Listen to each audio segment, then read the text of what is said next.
Cap bleach করতে হবে, clean করতে হবে। রুগী বলতেছে যা করার করে দেন। কয় 3 দিন আসা লাগবে।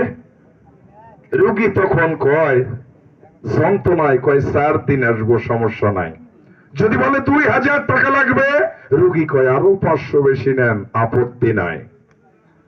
এই 3-4 দিন একটা করে রুগী যায় আসে, তার কামলাও শেষ হয়ে যায়। সারা দিন সংসারের টাকা ডাক্তারকে দিল, doctor root canal seal putting করে একটা মাপ নিল। এই মাপটা, এই মডেলটা ল্যাবে পাঠাইলো। ল্যাবে একটা দাঁতের মাপে একটা ক্যাপ হইল। এই ক্যাপটা ডাক্তার আটাতে লাগাই দিল। রোগীর গ্যারান্টি কি ডাক্তার দিতে পারবেন না, কারণ আল্লাহর দান দাঁত টিকা যায়নি। আপনি বান্ডে এনে খাবেন কতদিন? চাবাইতে পারবেন না, ছিটতে পারবেন না, চাপ দিতে পারবেন না, স্বাদ মুখে থাকবে না। আবার ভেঙ্গে উঠে নড়ে যায়, আবার খাদ্য ঢুকে, আবার ইনফেকশন। আবার খাদ্য ঢুকে যখন আবার ইনফেকশন হয় রোগীর, তখন মাথা ঠিক থাকে না। কই আমি এত কষ্ট করলাম, এত কিছু করলাম, আবার কেন ব্যথা?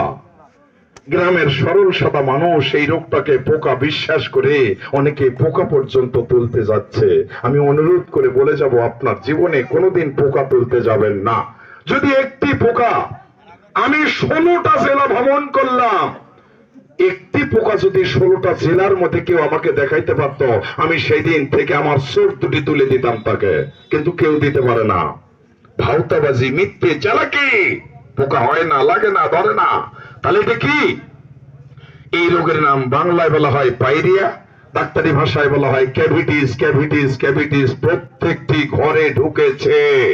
ইউনিভার্সিটি কলেজের ছাত্র বাবার সম্পদ আছে, ছেলের বডি ফিগার ভালো, কলেজের ছাত্র ভালো, সে বিমান বাহিনী, নৌ